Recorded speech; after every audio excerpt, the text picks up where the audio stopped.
Sports Card Nation, the hobby is the people. Weekly news and interviews, it's your number one source. Sports Card Nation, the hobby is the people. Sports Card Nation. Welcome to another stocked and loaded episode of the Sports Card Nation podcast, the show that brings you all the important hobby news, discussions, debates, opinions, info, and interviews with key hobby and sports dignitaries.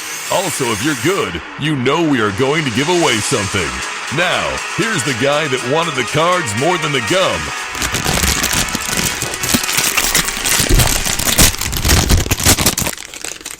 John Newman. What is up? Episode 120 of Sports Card Nation. Welcome back. Happy Friday. Happy whatever day you're listening to the show on.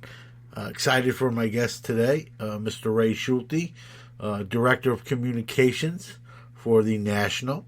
Also the CEO of Schulte Sports. Has represented a lot of athletes during his career. Including Don Mattingly currently. If you like Don Mattingly, like I like Don Mattingly, some great stories today. You're gonna really want to check this interview out. Obviously, he's the Director of Communications for the National. It's the big question, is it going to be moved? Is it going to be postponed, set back? All that good stuff. He was very forthright. He's going to answer all those questions. I'm not going to give you the answers away. You got to listen to the interview. It's called a tease, but very forthright. Didn't try to shake any questions off, and answered them, and was very sincere, I felt, and honest about it. And I think you'll feel the same way. So happy to have Ray on. Really good guy, and again, some great experience, and shared some of the stories of his career, and some national stuff, obviously, as well. So happy to have him on. So without further ado, let's get this thing kicked off. And here we go.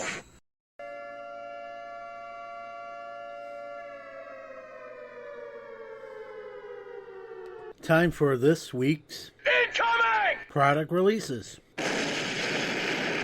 All right, 5 items to close out the month of March. 5 releases, starting with today, show release day, Friday the 26th, 2021 Leaf Lumber Baseball. Also today, 2020-21 Leaf Pearl Hockey. On the 31st, the last 3 items of the sports card releases come out, and those are 2021 Topps Definitive Collection Baseball, 2020-21 Panini Prism Hobby Basketball, that ought to get ugly, and 2020 Panini Encased Football. So 5 items for the month of March, at least in the sports genre, and there you go, including Prism Basketball. That one will be interesting to see.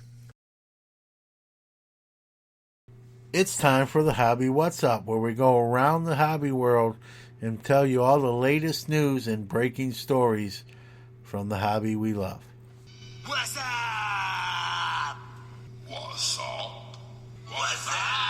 What's up?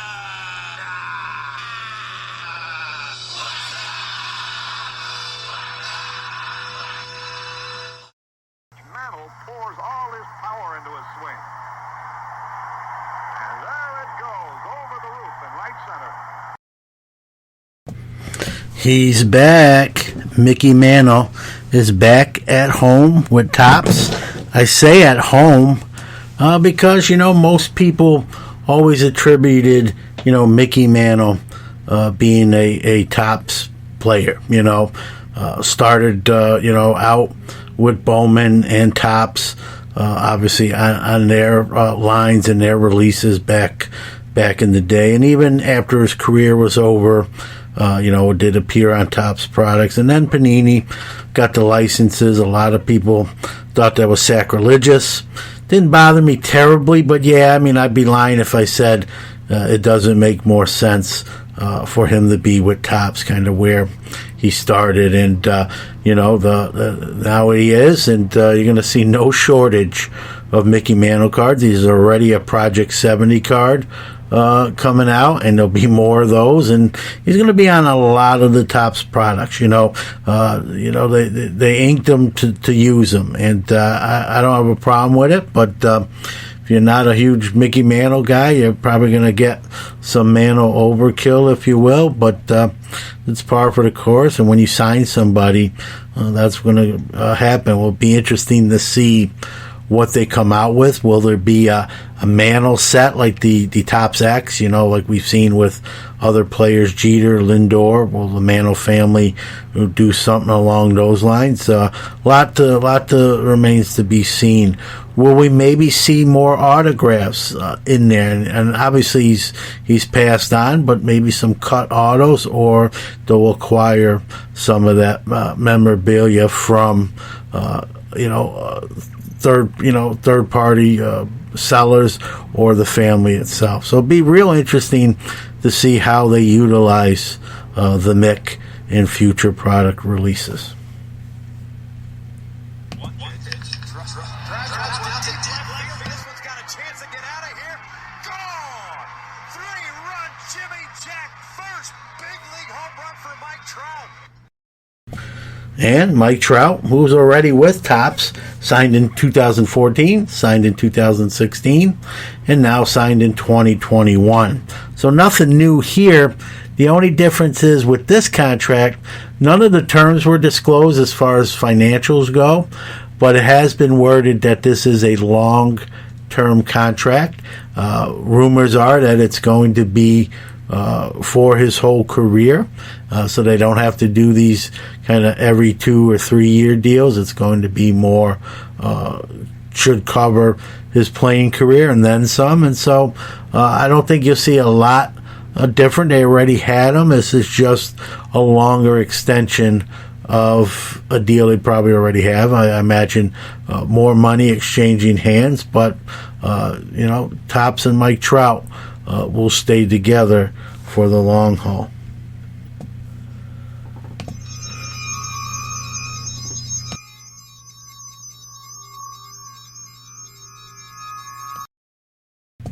That sound you heard was a scanning sound.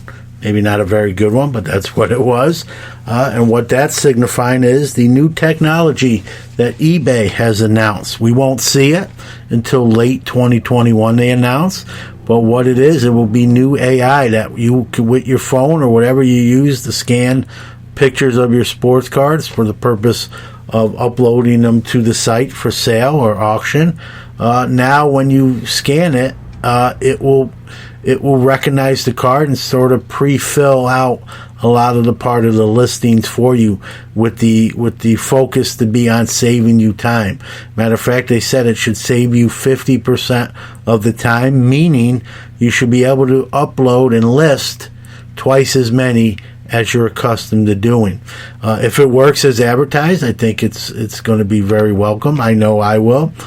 Even though I don't list as much as I used to on eBay, I do use eBay. And so anything that, if you know my mantra or platform, I'm about saving as much time when it comes to the sports cards as I can. And so I'll definitely be interested to see how it works and how effective and how good it works. It'll be interesting to see, how it will recognize, or if it will recognize, parallel or colored versions or numbered versions of cards. Some people are claiming that it will only do base cards and not those parallels. But, unless you work for eBay, I'll take that with a grain of salt. So late 2021, this will hit the market or will go live. It'll be interesting. I know I'll definitely use it, and I'll be interested to see how it works and whatnot. I think the nice thing is they're not pushing this out too fast. They're rolling it out in late 2021, and I'm sure they'll do all sorts of beta testing and maybe work out some of the kinks. And so maybe it will pick up the colored versions or the parallels or the numbered versions better than some are claiming it will. Time will tell, and anxious to see that technology go live. Speaking of new technology, Beckett Auto Authentication has announced some changes in their autograph authentication.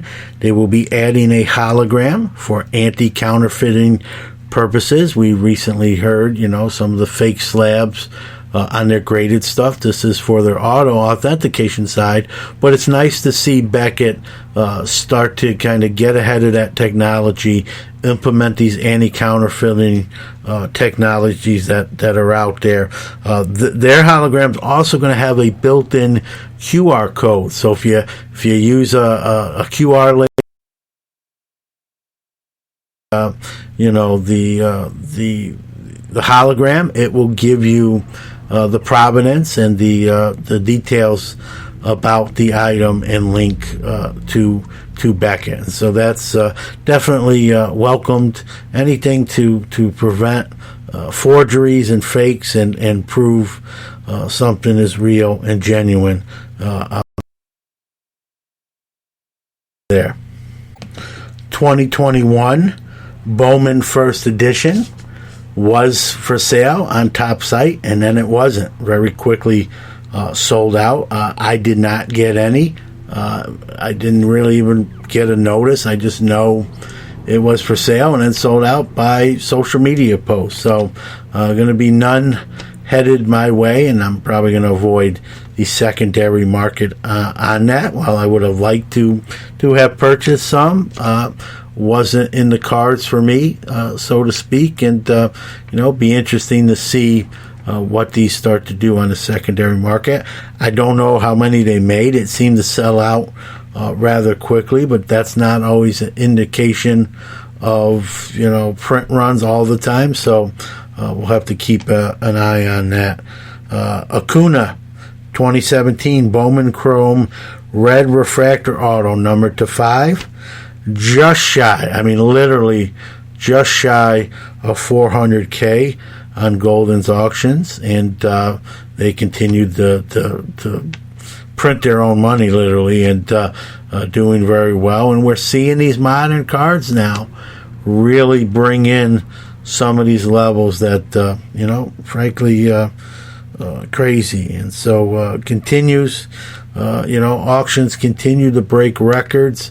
That particular auction from Golden, I believe, had 17 cards, in six figures alone. And so, it's again, the hobby's still doing strong and alive and kicking and doing very well. Speaking of alive and doing very well, we talked about SGC. I don't know if it was last week or 2 weeks ago. Raised their submission prices. They've simplified, their levels of service are pretty simplified. It's $25 a card unless you want like an expedited service. But I'll tell you what, I don't know about that expedited service, because right now I can tell you for certain that they are operating even at the standard level.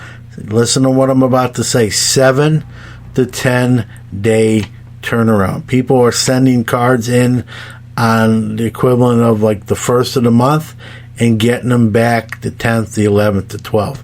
I venture to make a very safe guess that is right now the quickest turnaround in the grading game. Whether you like SGC or you don't like SGC, we cannot argue with those turnaround times. And I like SGC. They're obviously a sponsor of the show, but even if they weren't, I'm a fan of what they do. And so I'm getting some stuff ready, going to be headed their way. And I'm excited to think that in less than 2 weeks, I will have those cards back in my hands. And that's a huge factor. I don't care what anyone says.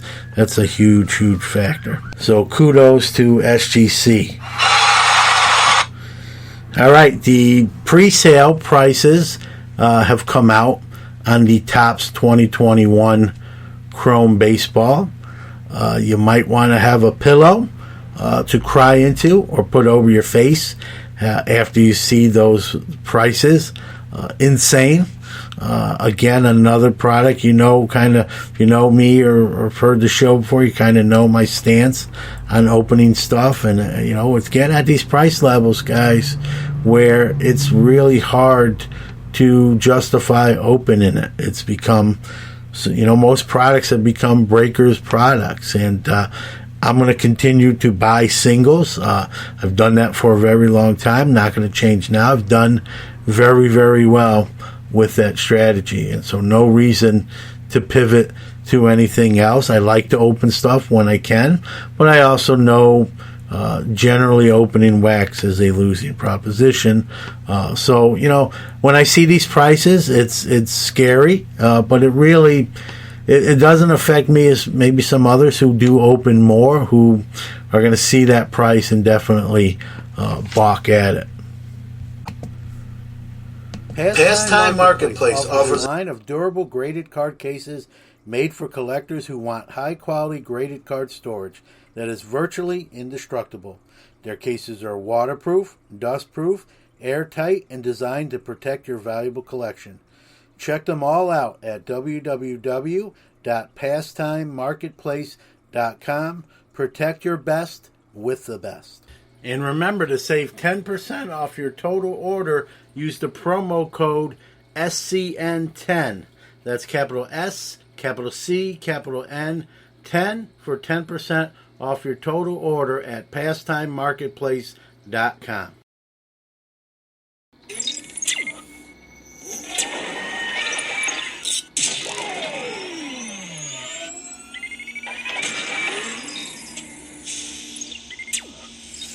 Five, four, three, two, one.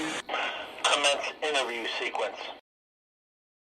All right, real happy to have my next guest on the Sports 101 Card Shop guest line. He's the president, CEO of Schulte-The Sports. He's also the director of public relations for the National, not plural, and the Industry Summit. He's had an astounding career, and I'm happy to get to talk to him a little bit about some of his experience. So, Mr. Ray Schulte, thanks for coming on. Well, John, thank you for having me. Oh, pleasure is mine. I appreciate it. Truthfully, I probably should have had you on sooner, but I know you're busy and things are crazy. You come, Schulte Sports. I believe you can correct me if I'm wrong. You started it in the 80s, but you were involved in public relations even prior to that. You've worked with the likes of Pistol Pete, Howard Johnson, Don Mattingly, in no particular order, Buck Showalter, Cal Ripken, many others. I mean, was that something you knew you were kind of wanted to do, or did it just kind of happenstance into that? Well, it's a quick story. I was with the J. Walter Thompson, which at the time was the largest advertising agency in the world, and I was an account supervisor, so on the account side. And one of the projects that I was asked to work on was I was going out to secure an athlete for a new product that Carnation was coming out with. And so I went out and I've never did this before.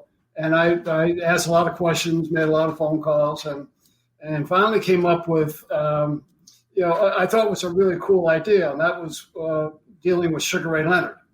And Sugar Ray, I don't remember, but back in the late 70s, early 80s, he was hot. I mean, he was like 7-Up hop. He was really in demand. And so I tracked it, the info down and got to his agent, which was his attorney in Baltimore.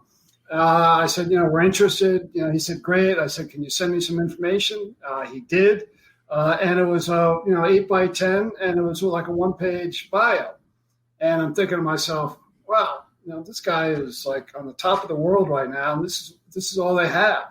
And so we did the commercial, and then we actually brought Sugar Ray Jr. into the commercial too. And it was for aspartame, and it was like I said, a new product, and it really worked out well. But it got me thinking. He said, back in those days, athletes weren't being packaged like we were packaging a product on the retail store shelf. There was a couple, I think it was like ProServe, and there was a couple other companies, but they were mostly the tennis and golf. And so I got the idea of, maybe I can package an athlete just as well as I can package a box of hot cocoa. And so I started doing some research. And back then we didn't have the computers like we have today. And it was really just doing mandatory work. And I got more intrigued by it, and I talked to more people about it. And so finally I said, I was visiting a friend of mine down in Florida, and he was good friends with actually, he did the insurance for Pete Maravich. And so I was telling him this, and he said, listen, you should talk to Pete.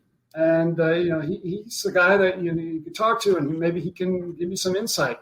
I said, absolutely. So I flew down to Florida. I flew down, and Pete was conducting basketball camps down in Clearwater, Florida, with his dad, Press.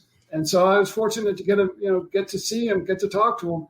And he said, Ray, let's continue this discussion. Let's go. We went over to my friend's house the next morning. We talked for like 3 or 4 hours. And he was more amazed at what I did in terms of packaging, because he said, Ray, if I had you back when I was playing, I'd be $1 million richer now. And I said, why? He goes, well, because my dad, an attorney in Louisiana, they never did any of this kind of stuff. I said, that's exactly what I want to do.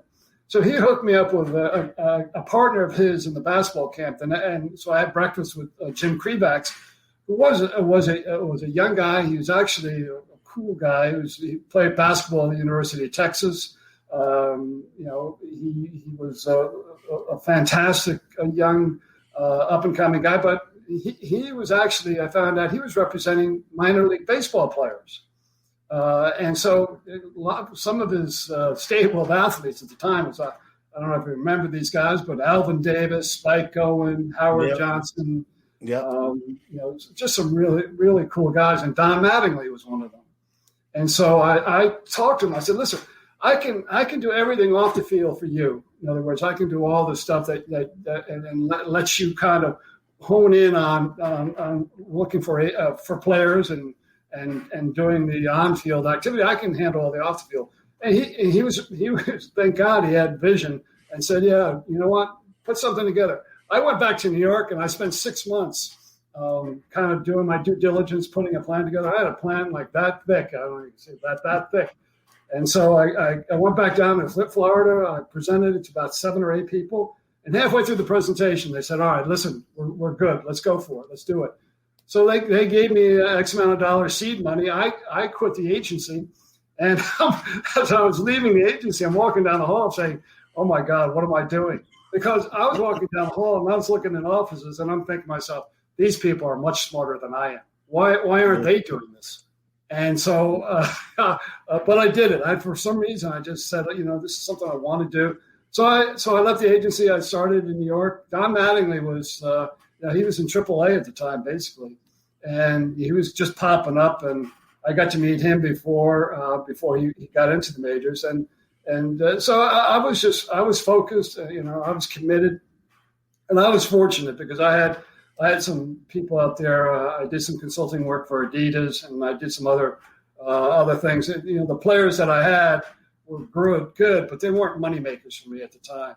And so a lot of the seed money got me through the first year. And that's when licensing kicked off too. It was the first time really that licensing, player images, player photos, all the above, and so we started to take advantage of that, and it got me in at the right time. So Mattingly obviously had a great 1984, 1985, obviously great career. I was able to work with other athletes. I worked with the Roberto Clemente family for like 10 years, representing Roberto's rights. I got to meet Cal earlier on in my career. And then when he was retired, he asked me to come to Baltimore to work with him. And I was actually living in Arizona working with Buck Showalter when he was manager of the Diamondbacks. Buck got fired, and so I was actually commuting to Baltimore to work up with Cal. And finally he said, listen, I need you around the water cooler, which meant that he needs me there full time. Now, again, this was like 2001, 2002. And what got me so excited was the fact that I wanted to take him through his Hall of Fame year. 2007. Yep. And for me, I said that, that's the Super Bowl for me in terms of marketing. And so I made a decision. I moved from Scottsdale, moved to Baltimore, worked with Cal. It was great. We did a lot of fantastic things, a lot of branding, a lot of changes in the infrastructure of his business. And so it really worked out for me. And in the meantime, I'm working with people within the hobby, because we're working with signatures and, forgeries and, trying to keep pace with everything that was going on back in the 80s and early 90s. And so that's really how I got started. And, with all that experience that I accumulated, all the relations I had back, I guess, when the National was in Baltimore, Mike Burkus and John Brogy cornered me the year before in Cleveland and said, listen, we could really use you to help us in terms of taking it forward with communications and media relations and all that. And I was at a point there that I said, this sounds really good, because I had already consulted with all the leagues. I started with Major League Baseball in 1991 with the All-Star Fan Fest. I brought the collectors and the licensees in, so it was kind of a show within a show. And then I did that for like 12 years. And then the NFL asked me to come work on the Super Bowl, and I worked with Bill Barron for 4 years, helping him. And then the NHL, the NBA asked me to come on. So there was actually 2 years where I was working all four leagues, and that was pretty hectic. But so I got involved in that respect. Got to know a lot of exhibitors, got to know a lot of the business, and so it was something that I was not a diehard collector. If you ask me today what I collect vintage movie posters, and because I love the story, and if somebody asked me, like, why am I involved in the hobby? It's not because I want to sell trading cards or I want to sell, memorabilia. It's basically because I love the story behind everything that you see, everything that other people collect. I love listening to the stories. I love telling my own stories. I love telling stories about movie posters. How in the old days when the movie houses send out to the various cities, but in order to get the next movie, they had to send them back. So and that's just a little bit of what the big story is, but it's really fascinating. So for me, collecting is what it's all about. You could be collecting anything, and I love it. So that's kind of it. So it was Pistol Pete that really lifted you off, got you kind of headed in that direction. It was his words that, hey, that was probably the biggest introduction and follow through that I ever had. Yeah. And I love the guy, and he was such a. I didn't know him during his playing career. I knew him after, obviously, and so. But I got to hear some fantastic stories, and he always told the truth. Yeah. And sometimes you had to tell him, hey, I don't want to hear too much, but or you get this. Or you get this line, hey, this stays here. That's this doesn't leave the room. But man, just amazing how you took that leap of faith, like you said, even walking down that hallway, wondering, am I good? There's a lot of smart people here. Yet here I am going to be the one doing this, and apparently you did very well. And now do you still work with Donnie Baseball? I thought you did. You still involved? Yeah, I've worked for Donnie since 1984, and we're still going on now. It's been a terrific experience for me. He's one of my best friends, if not my best friend. I mean, I've gone through so much with him, and vice versa. He's been there when I needed help. Just a fantastic guy. He is. Yeah. He's the guy who you see on TV. He doesn't have any kind of secondary personality. No false pretenses. What you see is the real person. And it's funny, not to growing up in New York City. When I was younger, I was a huge Thurman Munson kid, and I've told this story on the show, Ray. Thurman Munson was really the first time as a 6-7-year-old boy that I learned what death was. I really didn't have any sort of preconditioned notion about it. And then that plane crash, unfortunately, tragically occurred. And I remember seeing it on the news in Brooklyn and, watching the news. And they said Thurman Munson plane crash and he died. I knew it wasn't good. I knew it was bad, but I didn't know exactly, really what that meant at that age. And I was raised by my grandparents. And I asked my grandfather, who knew I liked Thurman Munson, and he explained it to me in the best he could that, he's no longer here. He's, gone to heaven, and he won't be, and I just will tell you how old I was. I said, so he's not going to play for the Yankees no more. I didn't grasp the gravity of the situation. No, he won't. Unfortunately, he won't. And I remember crying. It was probably, I've never met him. I had a little 5x7 autographed by him that the Yankees sent when I wrote him a letter. And it was probably the first time I cried over someone passing away that I never met. And it was really the first time I dealt with, the word death and what all entails with that. And, then the Steinbrenners, so I kind of grew up a Yankees fan. And then the Steinbrenners kind of start, trading everybody, signing everybody, kind of really too hands-on for me. And so I kind of became a Mets fan. But where I'm going with this in a long-winded way was Don Mattingly. Even though at that point I was a huge Don Mattingly guy. Just the way he played the game, hard-nosed, never bashed his teammates, always kind of stuck up for his teammates. Didn't do a lot of talking. Did his talking with his play and just. Yeah. I'll tell you. Hard. Yeah, go ahead. I'll tell you a quick story. It kind of sums up Donnie. In '84, he had such a fantastic year, winning the batting title, and in '85 the MVP, and so I obviously got a lot of people calling, asking for him to do this or do that, get involved in this, get involved in that, and whether it's from a PR standpoint, from an endorsement standpoint, or appearance standpoint, it didn't matter. I was deluged for a couple of years there. And so, I would go to him, and basically after a while, he basically say, Ray, listen, I appreciate everything you're doing here. He goes, but the only place I want to see my name is really on the scorecard. And right there, right then, I knew who he was. I knew what he wanted to accomplish. And basically, so I said to him, we agreed that, listen, all right, Donnie, I understand that. But there's one thing I want to do is I want to be able to come to you and tell you things that are pretty significant, because what I don't want to do is I don't want you 4 or 5, 10 years down the road say, hey, I wish I had known about that. I said, I'm prepared to walk away and say, I understand you don't want to do it, but I want you to know about it. And that's what's really kicked us off in terms of, having an understanding of, his focus and his determination and commitment.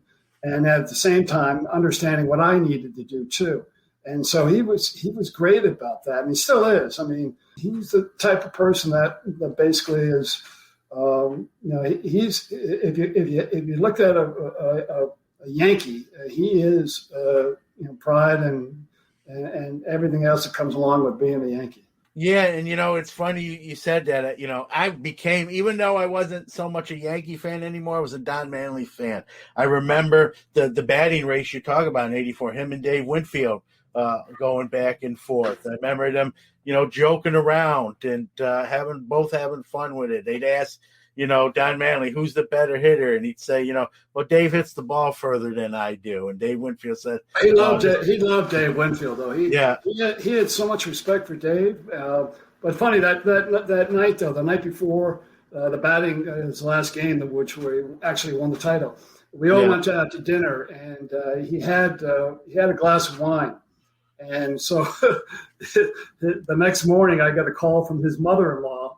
And she was all concerned about the day and what's going to happen. He had a glass of wine last night, and it was just so funny because it was just so real and just so down to earth. And I said, "Don't worry about it; he'll be fine." And then he goes out and does what he did. But it was just a fun time for me. Yeah. And baseball, it's still the same game, but some of the personality have changed. Some of the, this is obviously back then. It was before the social media that we're so accustomed today. It seems like Absolutely. players. Going to step aside for a quick break to hear from one of our great sponsors, Iron Sports Cards, for all your submission needs. Let me tell you about Iron Sports Cards and Collectibles. They're your number one source for all your PSA submissions. They offer various service levels at the lowest prices around. They even provide the card savers your cards need to be submitted at no extra charge. Their elite status helps improve turnaround times, and their chat rooms keep you abreast of your subs and the status of your cards. What are you waiting for? Contact Rob on Facebook on Iron Sports Card Group. That's Iron Sports Card Group on Facebook. Or get a hold of Rob on Twitter at Iron Sports Cards. All one word, at Iron Sports Cards. They'll take care of you.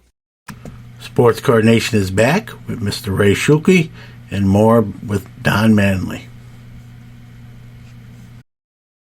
Players were a little bit more, I don't know if friendly's the right term, but a little more accessible, a little bit more, signed. But, I remember going to spring training games myself, and they would come over to the first or third base lines and go right down the line and sign. And then the rest of some of the other players would come over. It just seemed a lot more of that than we see it today. I know that, there's a lot more sometimes with these players are involved into pulling them in different directions too. I'll tell you one thing. I mean, from a player side, from my side representing a player, yeah, it's gotten to the point now too where you can go to a private signing, and the player's got to be really careful what he says and what he does, because you never know when somebody's doing a Facebook Live.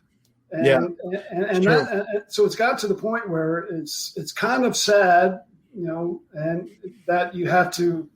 You have to put yourself in that position, but you're right. Social media has been great, but it's also been very dangerous for a lot of people too. Yeah, and listen, this is a two-sided coin. To be full disclosure, there's people who are for me as a kid, I just wanted an autograph because I looked up to them. Others got a book with like 10 cards, and today now they're on eBay. 30 minutes after the ink hasn't even dried on. And the players, the celebrities, the athletes, the players, they know that too. It's a difficult spot to be in, and they can't pick. Well, I think this young man really looks up to me. You can't play that game. It puts them in a sort of a catch-22, and some of them, maybe handle it better than others. The one thing, being a Don Mattingly fan, I remembered. When the Dodgers hired him, I thought it was very strange to see him. I always thought, he was going to retire Yankee. He's going to be a coach, maybe, maybe not a manager right away, a coach, and then eventually manage the Yankees. And so when he went to the Dodgers, I always thought it was just odd seeing him, wearing that Dodger script on his chest. And now, obviously, with the Marlins doing very well with a young group of young players. They made the playoffs last year, and seems to be doing real well. It's weird seeing him on a second, on the second half of his career, and the dugout not wearing it. Not wearing the Yankees. I tell you what, it was the timing had a lot to do with it too. He was given a tremendous opportunity, having Joe Torre out there as manager of the Dodgers, and him and Joe are good friends, and so Donnie had talked about coaching and managing at some point, but Donnie wanted to work for it. He didn't want to be, the Yankees wanted. The rumor was the Yankee fans wanted him to be Yankee manager. Well, he actually didn't want that, because he felt that he needed to work his way into that position. Mm-hmm. And so when Joe Torre was in L.A. and Joe basically, said, "Hey, Donnie, maybe this is a good opportunity for you," Donnie jumped at it because one, it was a great job, and it was under the tutelage of Joe Torre, and so he jumped at that opportunity, and from there he learned an awful lot. Of course, you do learn an awful lot with Joe. Joe has a little different a method of managing and dealing with players and all that, and obviously it's worked. And Donnie is, Donnie's had the benefit of playing for so many different, cool, high-profile managers, Billy Martin and Yogi and so many others at Lou Piniella, that he just felt that he was, that was the right thing for him to do. The Marlins job was perfect for him because he prefers working with the young guys. He really does. He really loves that. I mean, he's in seventh heaven right now with the young pitching staff they have down there, and everything else that goes along with it. People say, well, you don't get the big leaguers. I mean, big guys. And he says, I don't care. I like what we're doing here. I like what we're trying to accomplish and working with these young guys. And these guys, if we had an established veteran team, these guys wouldn't get that shot. So, he's happy about that. And he's got Trey Hillman down there with him, and just a really good environment for him right now. So I'm going down there. I'm going to be going down there Friday, the day after tomorrow, and spending 4 or 5 days. It's taking my son down because this time last year we were about to go down, and the next day, basically, or the day before we were supposed to go down. The whole COVID pandemic thing came up, and Major League Baseball closed down spring training. So he was disappointed. I was disappointed. So I promised him we'd go down this year no matter what. So we're excited to get down there and watch some baseball. That's cool. Yeah. And as a kid that went to some spring training games, it's hard to put into words. At that age to be that close to people you look up to and players that I wouldn't trade that for anything. I got to ask the question, just being a Don man. I mean, maybe not next year, maybe not 3 years, 4 years. You think Don ever winds up back in the Bronx in some capacity? Well, I think that given the right situation. He would definitely want to come back if the circumstances were right. I think right now he's extremely happy and not looking for anything. But who knows what's going to happen? 3, 4, 5 years down the road. He's still, he's still in his own mind establishing himself. Even though he won the Manager of the Year, still. He's never satisfied with being able to max out his abilities, and that's one of the things that I always loved about him. And I tell my son all the time, listen to Donnie when he talks, because there's no one better than him to kind of give you that whole thing about commitment and focusing. I mean, I've never seen a guy. And so many times I know this is brought up, here's a guy from the Midwest. He comes in New York. There's so many distractions. And why didn't he veer off? Why didn't he become Hollywood? And he had two parents that were just really, really, fundamentally sound and did a great job of raising him and his kids. And so I still learn things from Donnie. There's times when, I made the comment last year where hey, a lot of these guys, they're playing hard, but they're not really going through a lot of the what they would do during a normal season. And he stopped me, he corrected me. He goes, Ray, we compete every day. We don't care. We're gonna go out there, and I don't care what the circumstances are. We walk on that field. We're gonna play our hearts out. And he was always the one. When you talk about at the end of the season, he'd love facing pitchers at the end of the season because he always felt like they were tired. And a lot of players, they just want to, September, October, they just kind of like, well, okay, let's kind of phase it, wind down. while he was winding up. And if you ever look at his batting average during September, October, it's pretty high. He'd love taking advantage of that situation. Well, that's why, to me, too, Ray, that's why he's a great manager. I mean, he's just a cerebral baseball player. I mean, I knew that even as a 12, 13, 14-year-old from 84 to 86. He's a grinder, he's a competitor. They could be down 13-3, and you're watching him play. He's playing like the score's still tied, and that really, I didn't lose sight of that. I remember as a 13-year-old kind of looking at that and saying, wow, like everyone else is just thinking about hitting the showers and coming back tomorrow, maybe having a better outcome. And he's still running hard up the first baseline to try to beat, a ground ball out, or he's diving. Here they're down maybe a 10-run game. He's diving down the line to get a ball and rob a hit. And that really, I didn't, I remember seeing that. And, as a ball player, myself in Little League, I just took a lot from that. And, I'm not Don Mattingly, but I became very competitive in my own right. To when I see that, I kind of, you take your cues from people you look up to, and sometimes I get too serious. I'd have teammates say, "Dude, it's just a baseball game." I'm like, "No, that's right.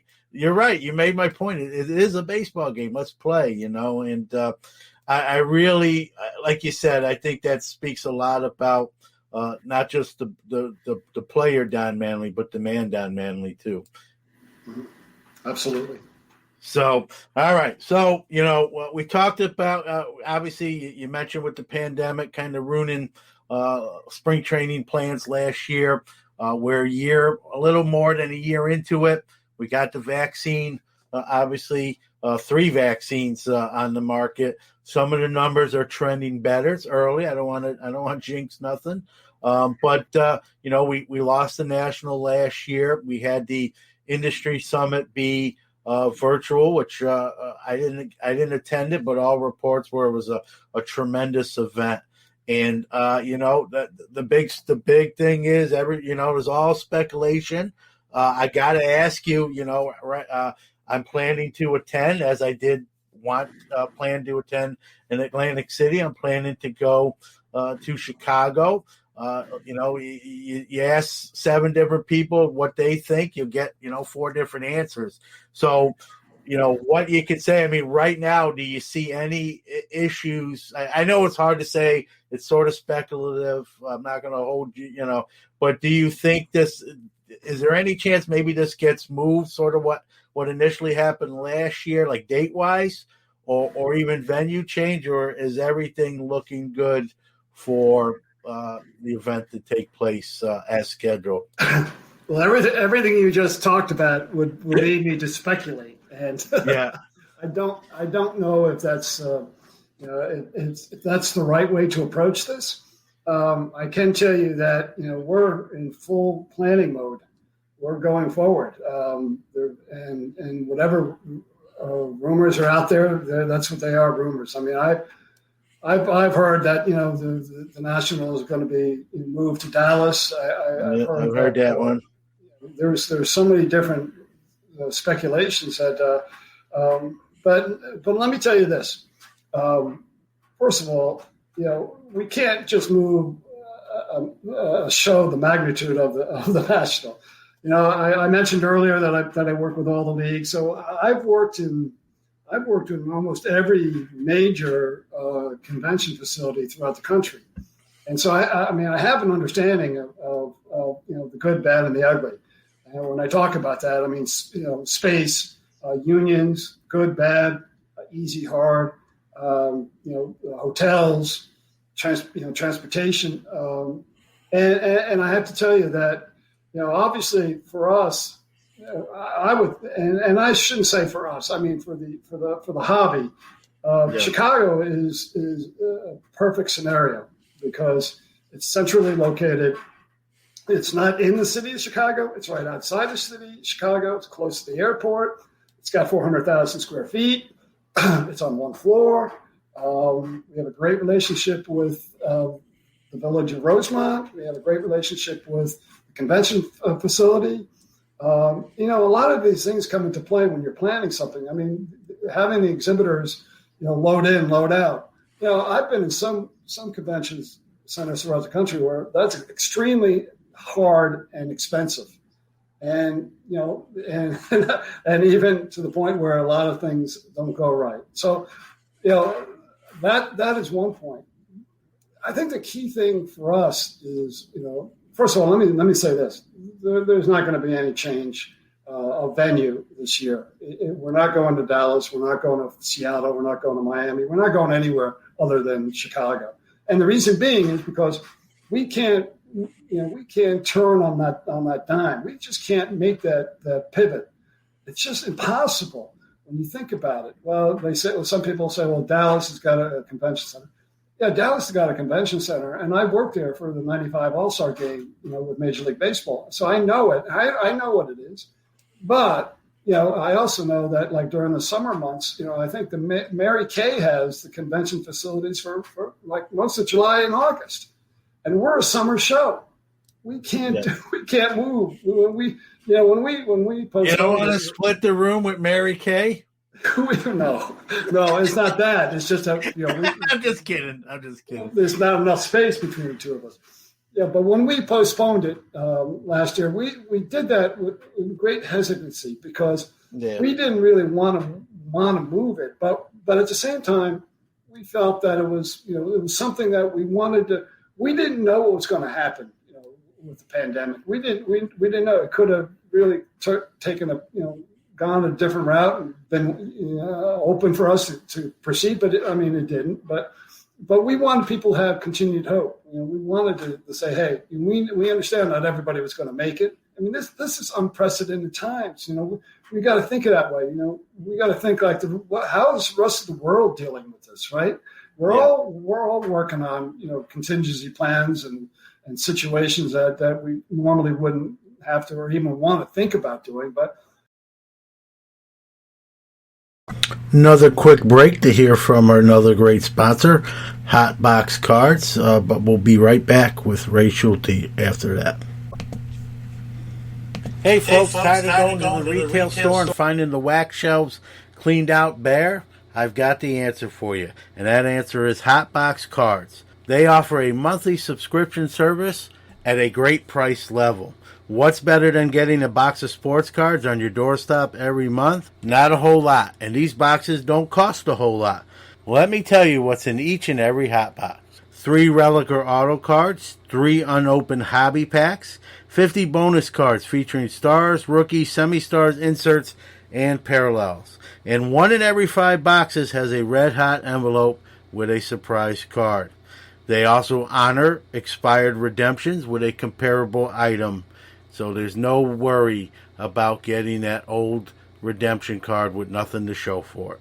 Check them out at www.hotboxcards.net and put in promo code SCNation.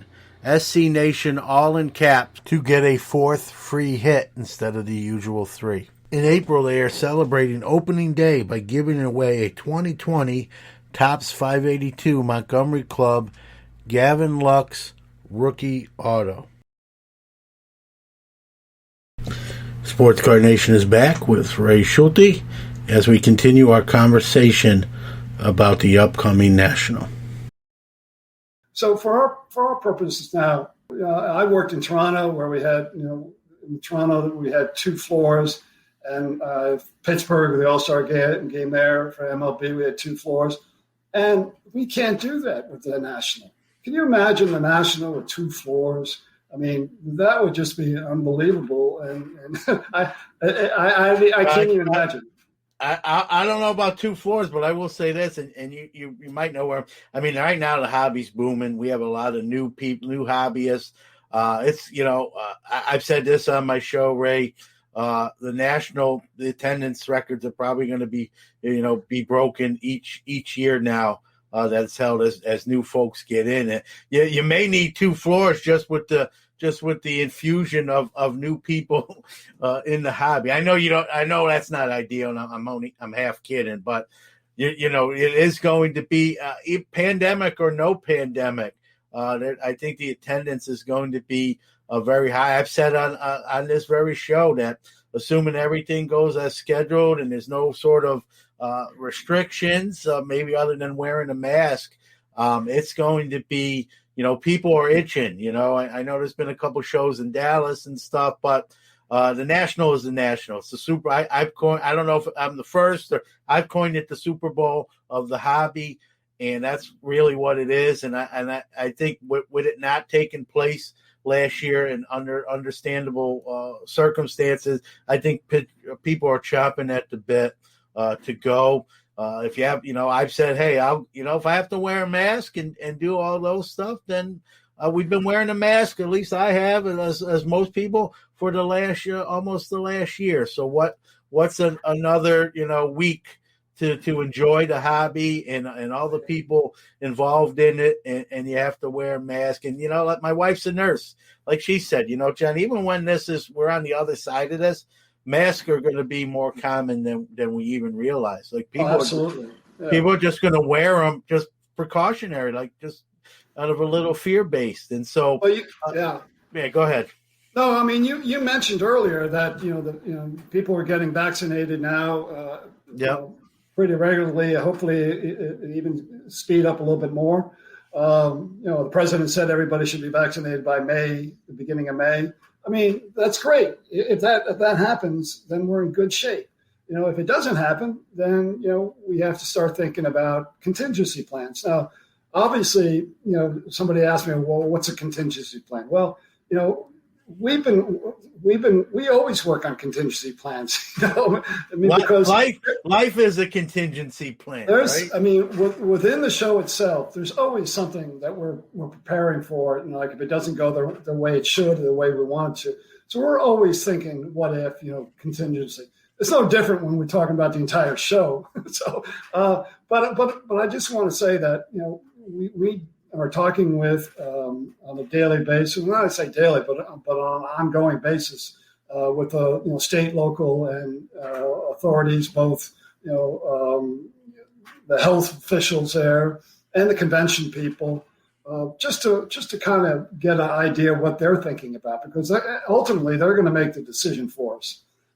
We have to comply with what they come down, what they do. Now we can help them and we can work with them and we can tell them what we're prepared to do, but that's ultimately who we have to listen to, and we're prepared to do what's ever right for the health and safety of our exhibitors, our attendees, our athletes, our entertainers, and anyone else who is part of this convention experience. So we'll do the right thing. People say, well, are you going to wear masks? Are you going to take temperatures? Oh, we don't know that yet.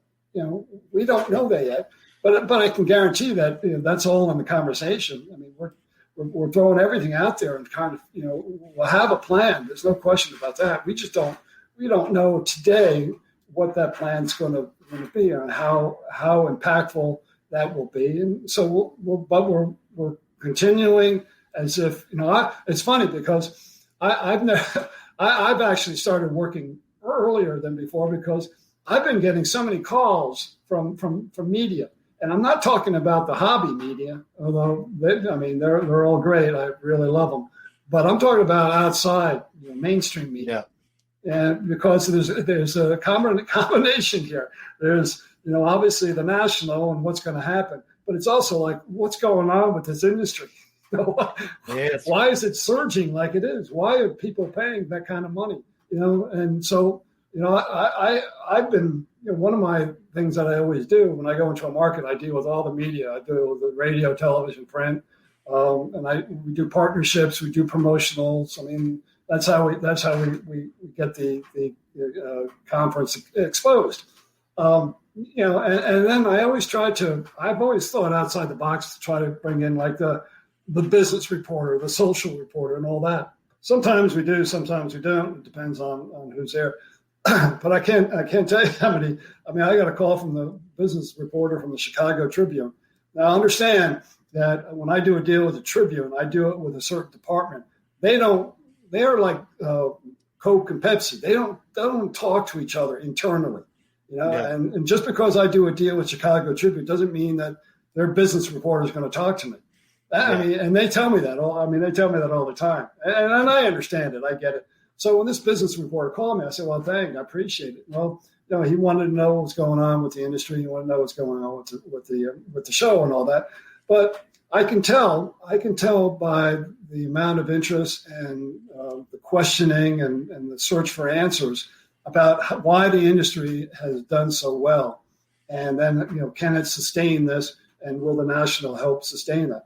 Well, that's a great thing. I mean, that's a great situation to be in. And then the other thing that's so amazing to me is, I've been working on the social media, the Instagram for the National for about 3 or 4 years now. And, in the beginning, it was kind of tough to pull content, to create content. And what I do a lot is I try to repost like what's happening in the industry. Just keep people abreast. Reposted some of our stuff. I'll thank you on the air, Ray. I appreciate that. Well, it must have been interesting because.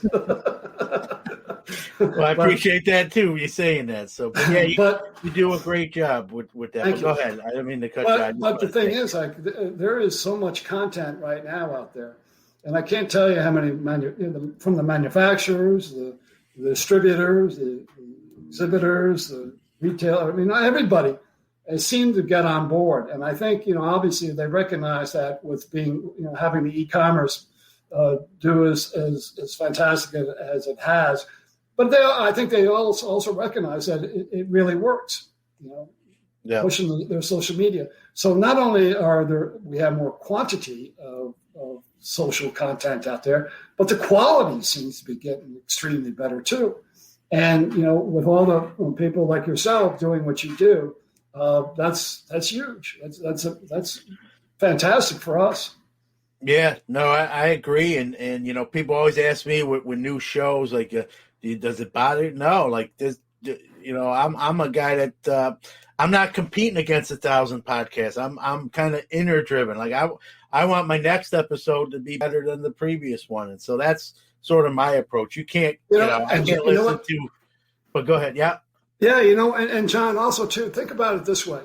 When I first started getting involved with, directly when Mike Burkus and John Brogy asked me to, come on board back in about 11 years ago, it was good. It was building, you had your community, your environment, and, we thought it was large. We thought, again, obviously the numbers were good in terms of attendance and all that. And then as we grow now, you think, oh gosh, I remember in Chicago, we had a great show in Chicago in 19. And I thought that, the next year was just, I thought we'd just keep going. Get better and better. Yeah.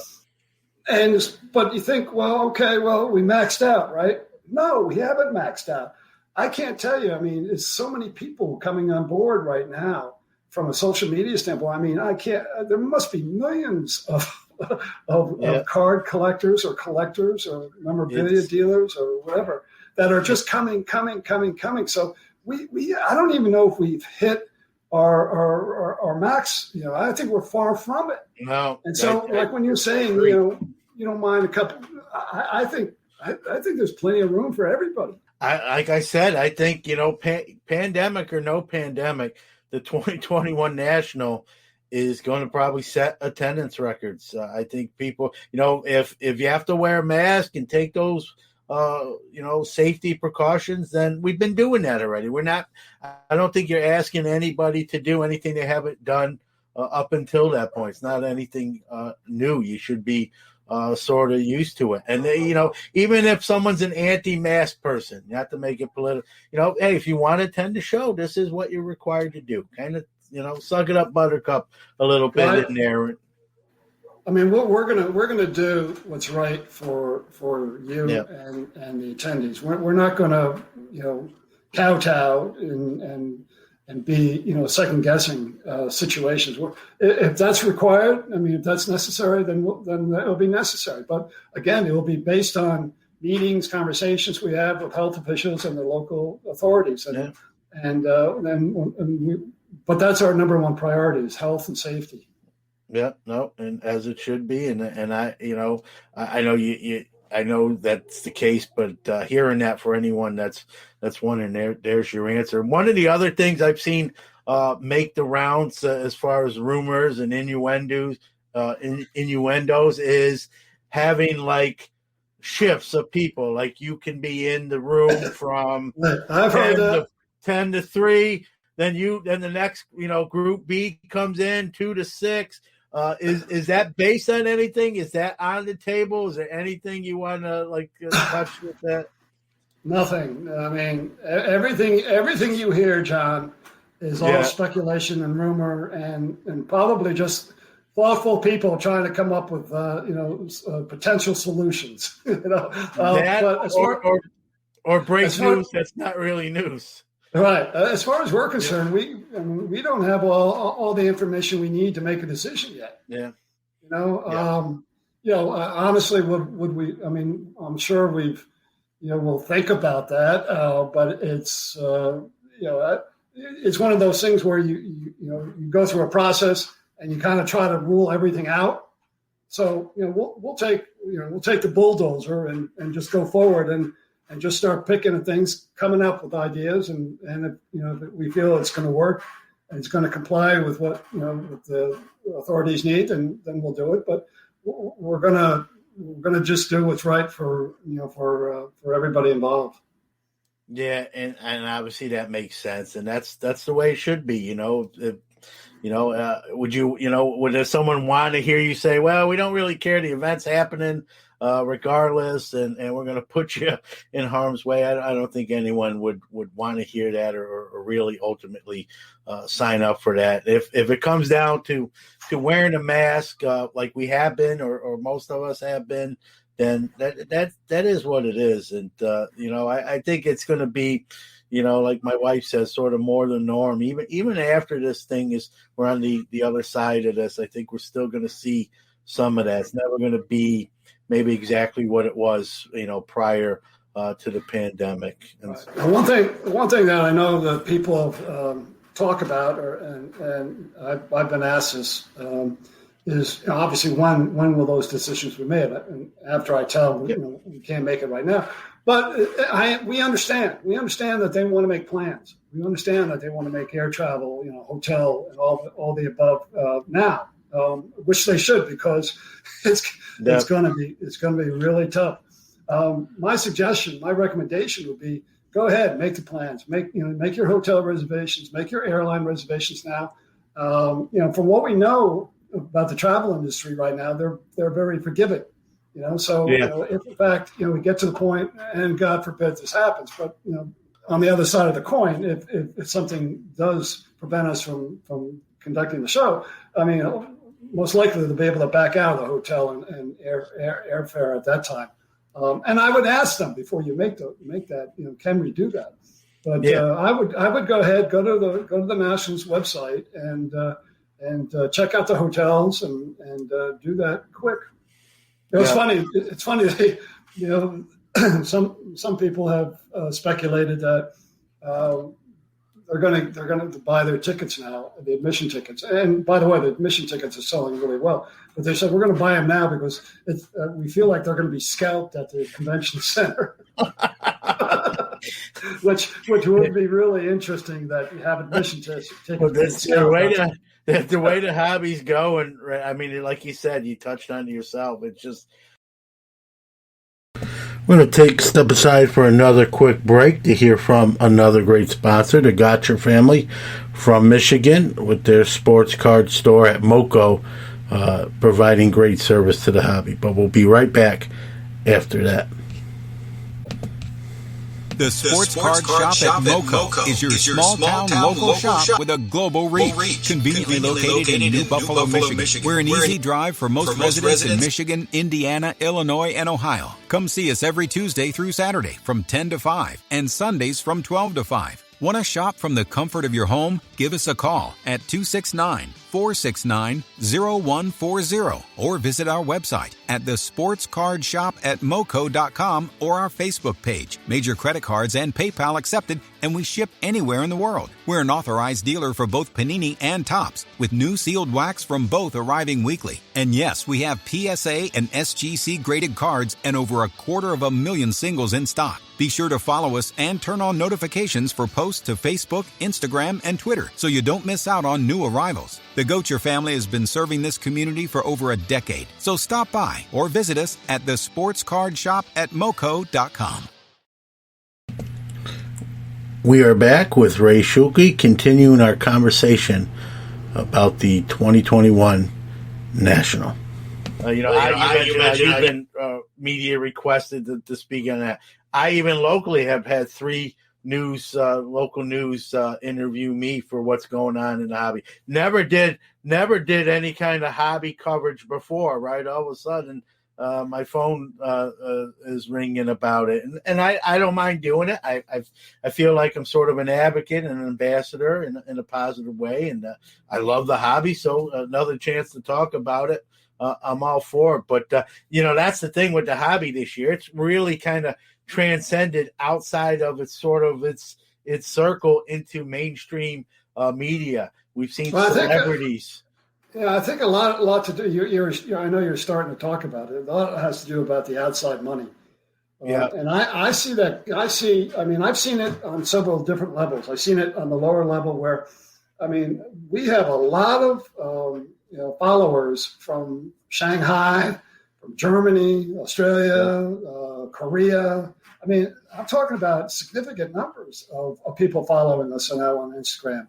And and you can see that they've got the product, So it's pretty fascinating. Japan, I think, with them, and then when you have your more of your influencers who basically have come in and recognize an opportunity, and I think we're fortunate. There may be 1 or 2 that may not be really helpful for us long term. I'm talking about the industry. I think for the most part, these people are genuine. I know you heard about the gentleman that bought the Mickey Mantle for $5.1 million. He was on the show. Rob's a fantastic. Rob's a fantastic guy. Yeah. And I contacted him, and we talked, and I invited him to the National, and right away he said, he just needed more information. Gave him the information. He's going to go to the National for the first time ever, and crazy. So that's exciting to have somebody of his caliber. And I think the one thing I'm really excited about is our main stage, Mike Burke's main stage. Mike came up with that idea years ago, and we've kind of set it up, and it's taken off. Rob and Ivan from GTS do a great job of hosting that for us, and I talked to Rob the other day, and we're talking about the unbelievable amount of content that we have this year. We're blocking out times now where to focus on impactful sessions. So that's very exciting. It'll give them too a little bit of a break too. I think I know Rob and Ivan. So give them a little bit of they can maybe walk around and get the talk to people, see the wares and everything else that everyone else are doing. So, but like you said, they do they do a tremendous job and have for years, and that's not easy if you're in content creation. That's not as easy as they make it look. They may make it look seamless, but that it's not as that's a testament to the job they're doing. They do a great job. We're really excited to have those guys. And TriStar does a great job for us. They're in a position right now where they're going out and checking for athletes. Their availability for the show. We have the utmost faith in them. They're great guys, and they know the industry. They're checking with the athletes, kind of get some kind of feeling of what they're coming from. I'm hoping that with this whole thing with vaccination, I'm just hoping that's enough confidence for somebody to say, yeah, I'll be there. I know I've talked to a number of athletes who I pose that question to, not necessarily for the national, but just in general, but traveling and doing things. And more and more of them are saying, yeah, okay, as long as if I get vaccinated, I'll feel comfortable about making that trip or making a trip. And so, that's something that they're dealing with. And we're confident that, we're going to have, we don't know how many athletes we're going to have, but I'm confident we're going to max out and they'll do another tremendous job for us. So we have a great team. I mean, I have to say that. I mean, everybody that works in the national and partners like TriStar and Rob and Ivan and others just do a fantastic job. So that's why, all of us can feel confident that, if it can happen, it'll happen. Yeah, no, I think so. And if it happens, which I think it will, and I'm hoping it will, I'll be there and with bells on and enjoy, whatever scenarios we have to enjoy it. We'll enjoy it. We'll have a good time. One of the things I'm a guy that, I know sometimes times can get tough, but you gotta make the best of it and keep plugging forward. After the dark clouds comes the sun, and I think, like I said, probably like a broken record. I think it's gonna. Speaking of broken records, I think it's gonna break the record. For all the reasons we talked about it, with new folks coming in, content creators, hobbyists, collectors. Investors, I know some people don't like the word, but it's real.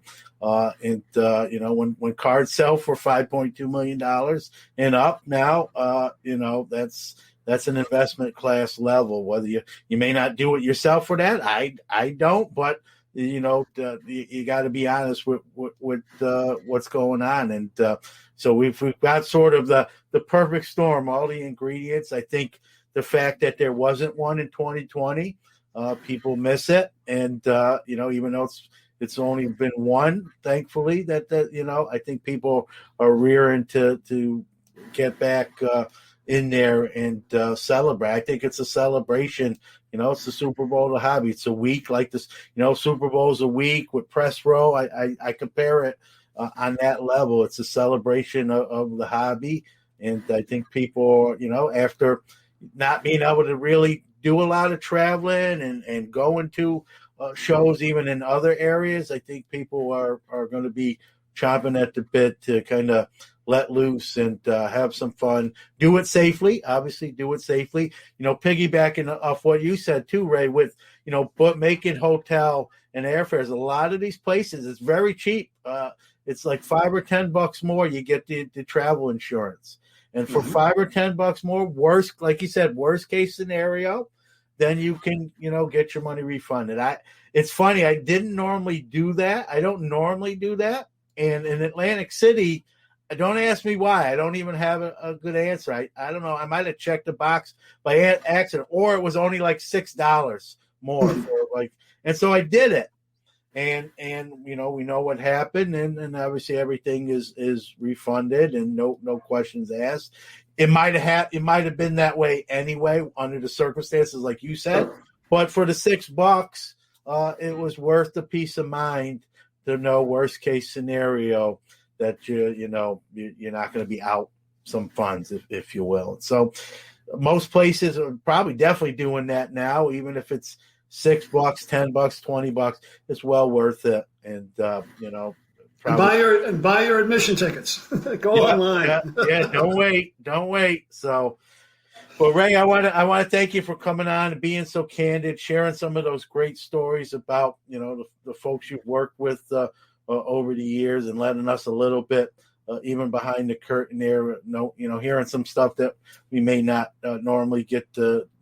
Sharing that where we might not get those stories, and with the national being very upfront and answering some of those speculative things where a lot of hobbyists are hearing through different channels, and sort of clearing that air, and so they can start, like you said, buy your admission tickets, make your plans, and we'll all be in Chicago last few days of July and the front end of August. You said it, John. Yep. Anything, if you want to give out any of those social medias where people can do that, I always give the guests sort of like, the final word, plug, promote anything, get the website stuff out there so people can do what they need to do. Forget about the rumors. Check us out on our social media, Facebook, Twitter, and Instagram at NSCC Show. And then nsccshow.com, the website.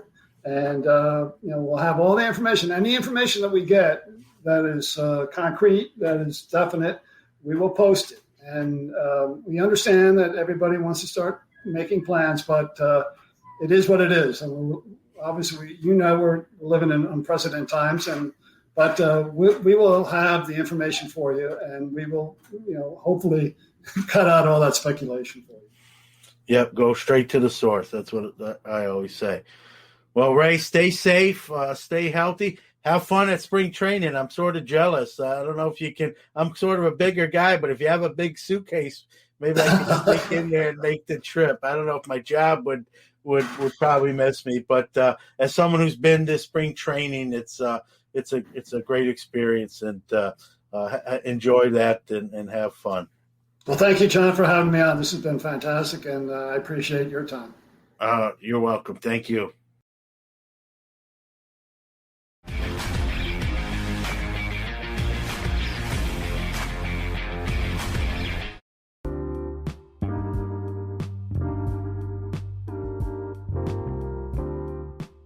Sports Card Nation Podcast is your weekly hobby and sports podcast. Now on tons of platforms including Apple Podcasts, Google Podcasts, iHeartRadio, Spotify, Stitcher, and many more.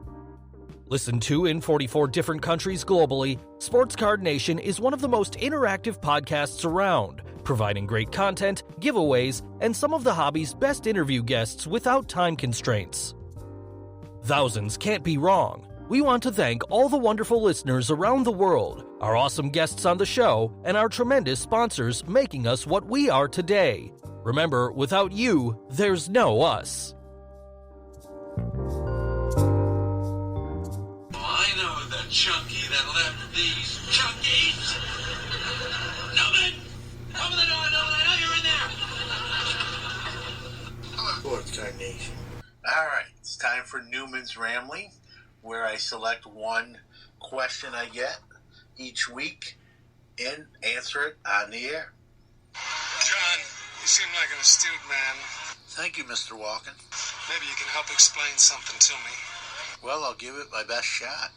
All right, the asker of this week's question said I could use the question, but they did not want their handle, their Twitter handle revealed, so out of respect to them, I won't say who they are, but they did say I could use their question. And their question basically, it's kind of a two-parter paraphrasing. It says, it asked me what I was planning to do in Dallas. I am planning to attend the Dallas show in mid-May, towards the back end of May. And it also asked me, am I worried about a big event like that with the pandemic? And so I'll answer each question in order of the way it was asked. I'm going down there to hang out with some folks from the hobby that I like and am friends with, and so sort of looking at it as sort of a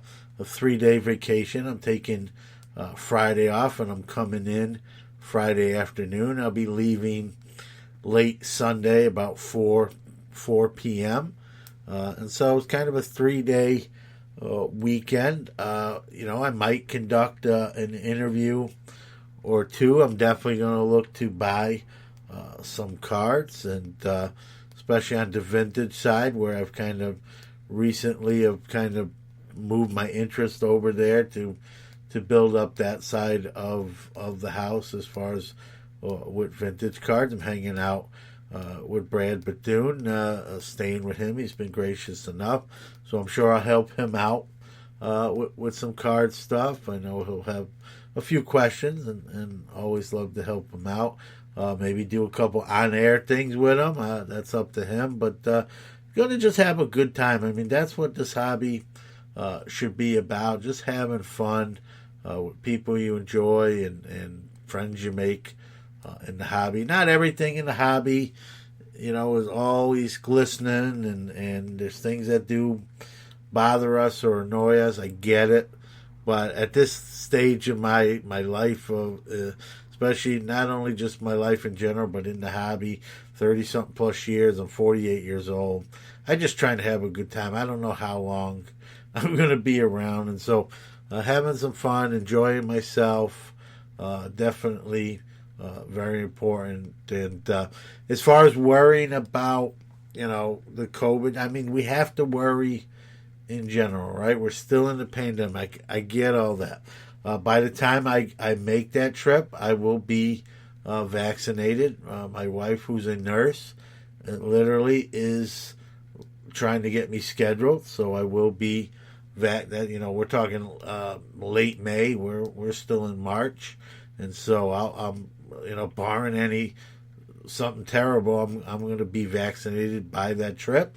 I'm a mask wearer. I love wearing. I don't want to say I love wearing them, but it doesn't bother me. I like to rock team ones, and I wear a Mets one. I got Syracuse University ones. I got Steeler ones, and all sorts. I got a Panini Color Blast one, thanks to Val Mars, and so I've got probably 20 different masks. I like to change them up, and I don't have a problem wearing a mask. Vaccinated. We gotta keep going too. We can't shut down forever. We can do our due diligence, vaccination, wearing masks, washing hands, all that stuff. Trying to social distance as much as we can. I get all that. I think it's very important. I don't poo-poo it. I don't take it lightly, and I'll respect all those mandates and recommendations and honor them and do them because it's the right thing to do for myself, my family, your family, anybody out there, is to try to be as healthy. But at the same time, too, I don't believe in just kind of curling up in the corner of our house and being in a fetal position. We need to stimulate the market again, get the market going, and I'm not gonna operate in fear. I'm really not gonna operate in fear. I want to be cautious and do the due diligence, do the things we're supposed to do 100%. 100% of the time, and but keep going just the same. And people say, well, you get vaccinated.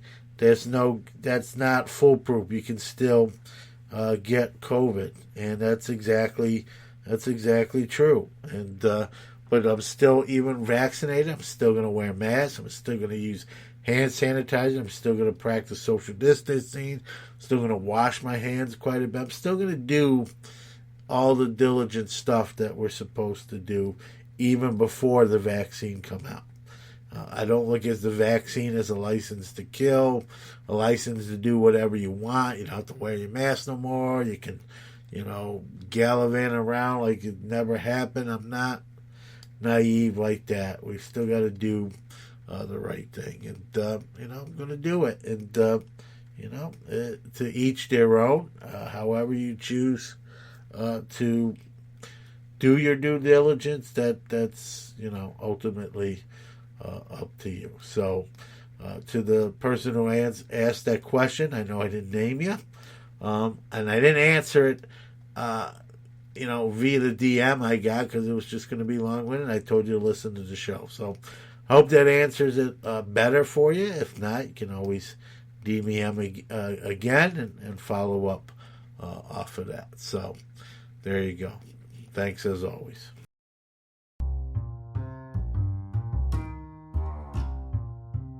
One of One Card Shop offers a tremendous breaking experience, great customer service, and they're constantly pulling fire. Steve and his family take care of you like one of their own and treat you right. Anyone can break, but no one treats you like One of One. Come check them out on Instagram at @1_of_1_card_shop. For all the hot breaks, get a gold mailer headed your way. All right, that does it for episode 120. Want to thank Ray Schulte for coming on, sharing those great stories, experiences, being very candid about the National and how that's all going to take place, and all the rumors that we're all hearing. He kind of put the kibosh, put those to bed. I believe he's sincere. I believe him to be very honest. I believe they're going to have a show as scheduled. You know, if we have to wear masks, then we have to wear masks. We're going to be wearing, like my wife says, you know, she's a nurse for that, you know, for the what that's worth involving this. And, you know, like she said, we're going to be wearing masks for years to come, even when we're really past the pandemic. And there's going to be some folks, and more power to them, that are just going to, when they go out in public, they're just going to wear the mask permanently, you know, just to be on the safe side for regular flu and other viruses that we can catch in the same sort of way. So I thought Ray did a great job being very forthright, and really great conversation, some manly stories, and some of the other clients that he's represented in his illustrious career. We'll have him on again for sure. And you know, he has a lot more stories where they came from. If you're traveling, if you're going to show, you know, there are more shows starting and going on. Not here in New York yet, but where I'm at. But you know, I see other shows in Chicago.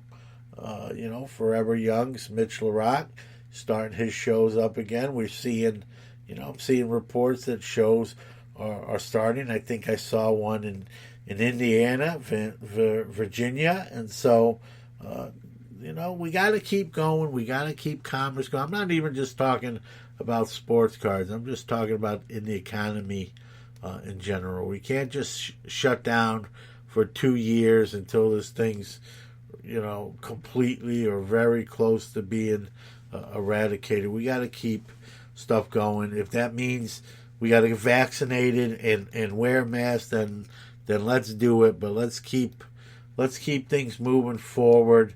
Do it the right way. I'm not saying you be careless and irresponsible. I don't think that's fair to yourself or other people. But I also believe we don't have to stay in our house all the time with the shutters drawn and you know, like it's the Birdcage movie, right? We need to you know, keep commerce going and move forward and do the right stuff. And so we're seeing shows start again. We're seeing things open up. We got this, what I believe will probably be the last stimulus check. And, you know, it's funny. I can always tell when the stimulus checks come. You know, business has been very good the last few years, but there's always a spike that week, especially with my graded stuff, some of the expensive stuff. When the stimulus checks drop in, I always get, you know, either the offers or the notifications your card's been sold, get ready to ship. And it's almost like clockwork. And it's just been a crazy 2 years in the hobby. We're still going. We're still in the middle of it.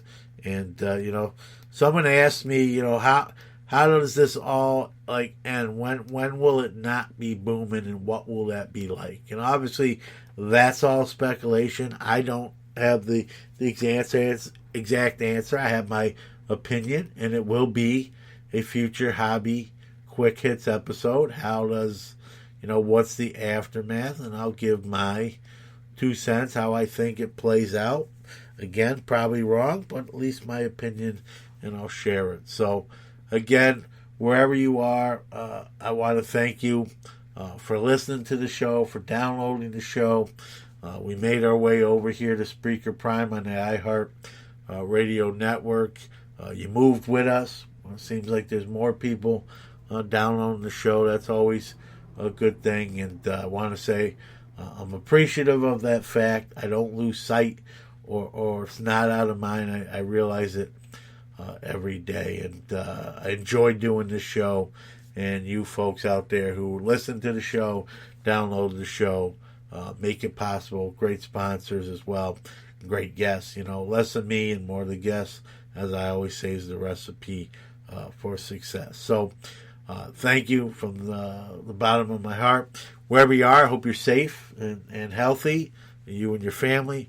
And let's continue to do those diligent things with the vaccine being rolled out to get on the good side of this. And I think we're headed in that direction. Schools are starting to allow attendance again, and so we're getting there. Maybe not as fast as I like, or you like, or someone else likes, but we are slowly making progress, and that's important. That's a good thing. So with that being said, remain safe, remain healthy, take care, and we'll see you in a week. And as always, remember, the hobby is the people.